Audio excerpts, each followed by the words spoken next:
ശാസ്ത്രസത്യം അറിയണം, ശാസ്ത്രബോധം വളരണം, ജീവിതത്തിൽ പകർത്തണം. പ്രിയമുള്ളവരെ, എല്ലാവർക്കും ശുഭദിനം ആശംസിക്കുന്നു. Kozhikode science centre and planetarium അങ്കണത്തിൽ വംശനാശം സംഭവിച്ച ഭൂമിയിൽ അധിവസിച്ചിരുന്ന ഭീമാകാരങ്ങളായ ജീവികളുടെ രൂപങ്ങൾ തന്മയത്വത്തോടെ പ്രദർശിപ്പിച്ചിരിക്കുന്നു.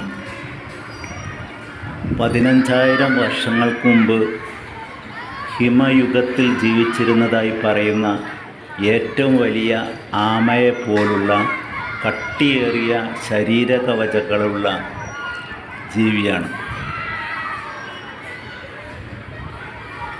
കണ്ടെത്തിയിട്ടുള്ളവയിൽ വെച്ച് ഏറ്റവും ഉയരമുള്ളതും വലിപ്പമുള്ളതുമായ ദിനോസറുകൾ. അവയ്ക്കെല്ലാം ദിവസങ്ങളോ ഓരോ ദിവസവും ടൺ കണക്കിന് സസ്യജാലങ്ങൾ, ഇലകൾ, പുല്ലുകൾ വേണമെന്നാണ് അറിഞ്ഞത്.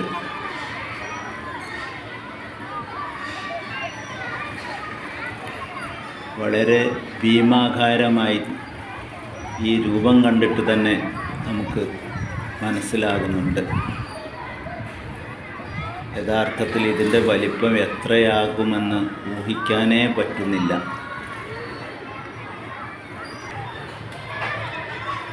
കട്ടിയുള്ള പുറംചട്ടയോട് കൂടിയ ദിനോസർ വർഗത്തിൽ ഏറ്റവും വലിപ്പമുള്ള ദിനോസറുകളാണിവ.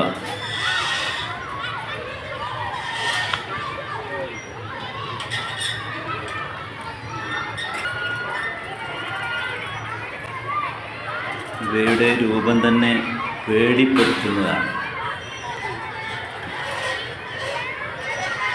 കട്ടിയുള്ള മുള്ളുകൾ പോലുള്ള പുറംചട്ടയാണ് ഇവയ്ക്കുള്ളത്.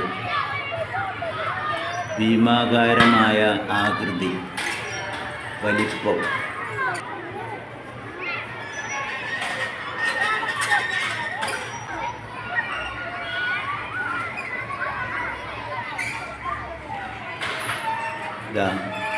കണ്ടാമൃഗത്തിൻ്റെ ആകൃതിയുള്ള ഒരു കൂറ്റൻ മൃഗമാണിത്.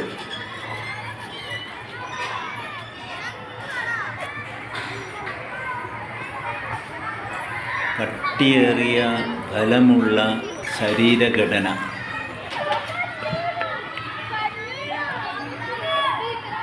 പതിനായിരം വർഷങ്ങൾക്ക് മുമ്പ് ഏഷ്യ, യൂറോപ്പ്, നോർത്ത് അമേരിക്ക എന്നിവിടങ്ങളിൽ വനമേഖലകളിൽ ജീവിച്ചിരുന്ന വംശനാശം സംഭവിച്ചു പോയ ഒരു സസ്തനിയാണ് മാമത്ത്.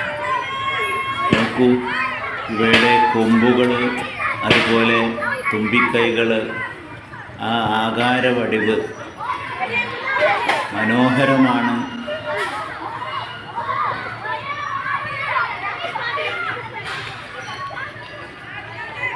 നമ്മുടെ ആനയുടെ രൂപഭംഗിയുണ്ട്. ഇവല്യൂഷൻ ഓഫ് മാൻ, അതിൻ്റെ ചാർട്ട് വളരെ വ്യക്തമായി ഇവിടെ കൊടുത്തിട്ടുണ്ട്. പഠിക്കാനും മനസ്സിലാക്കാനും അറിവ് നേടാനും ഇത്തരം കാഴ്ചകൾ സമൂഹത്തിൽ വളർത്തിയെടുക്കാൻ വളരെ സഹായകമാണ് ഇതുപോലുള്ള സ്ഥാപനങ്ങൾ.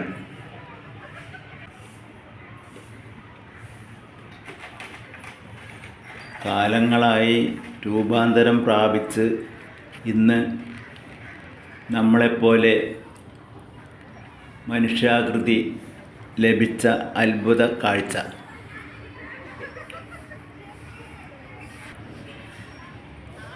ഇതാ നമ്മുടെ സഹോദരൻ എന്ന് വേണമെങ്കിൽ പറയാം, പിതാമഹൻ എന്ന് വേണമെങ്കിൽ പറയാം.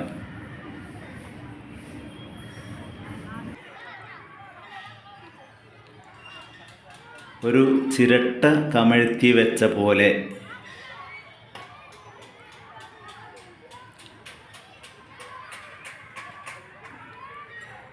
കളിവീട്. വെളിച്ചവും വായുവും ധാരാളം ലഭിക്കുന്ന രീതിയിൽ ഒരു നിർമ്മിതി വളരെ ആകർഷകമായിട്ടുണ്ട്. കളിവീടിൻ്റെ ഉള്ളിൽ കളിക്കാൻ ഒരുപാടുണ്ട്. എവറസ്റ്റ് കൊടുമുടി കീഴടക്കി പതാക നാട്ടിയ സന്തോഷത്തോടെ, അഭിമാനത്തോടെ ആ നിൽപ്പൊന്ന് നോക്കിയേ. കുറേ പേർ പൊത്തിപ്പിടിച്ച് ലെവലേശം പേടിയില്ലാതെ ഉയരങ്ങളിലേക്ക് കയറുകയാണ്. അതെ, നമുക്കവരെ ആശംസിക്കാം.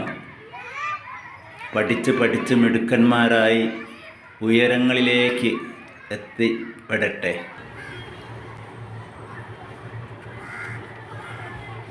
ചെറിയ ഒരു ജലാശയത്തിൽ കാവലാളായി ജലദേവത.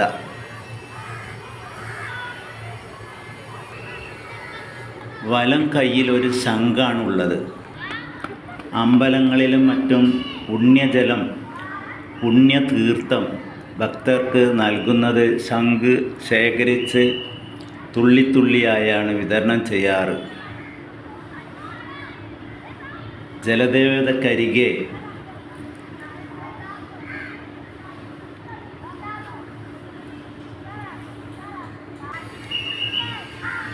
ഉണങ്ങിയ ഒരു മരത്തിന് ചുവട്ടിൽ ഒരു വൃക്ഷസ്നേഹി.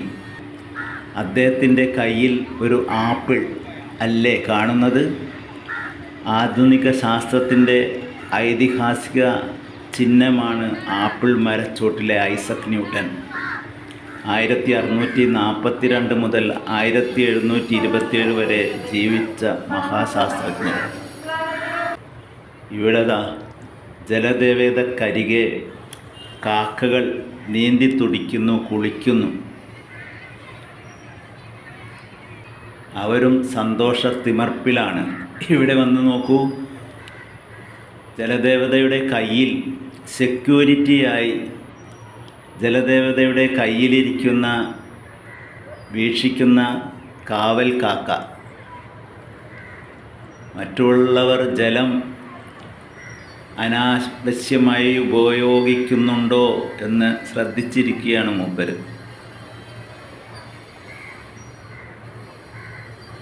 കാക്കകൾ കുളിക്കുന്നത് നമ്മൾ കണ്ടു. കാക്ക കുളിച്ചാൽ കൊക്കാകുമോ? ഇവിടെ നോക്കൂ, ഒരു കൊക്കിനെ കണ്ടോ? സൂക്ഷിച്ചു നോക്കൂ. എന്തായാലും കുളിച്ച കാക്കകൾ രൂപാന്തരം പ്രാപിച്ചതല്ല ഈ കൊക്ക്. കുളിച്ച കാക്കകളെല്ലാം പാറി പറന്നു പോയി. ഇവിടെ നോക്കൂ, കൊക്ക് അവസാനിച്ച് കുളിക്കാൻ, വെള്ളം കുടിക്കാൻ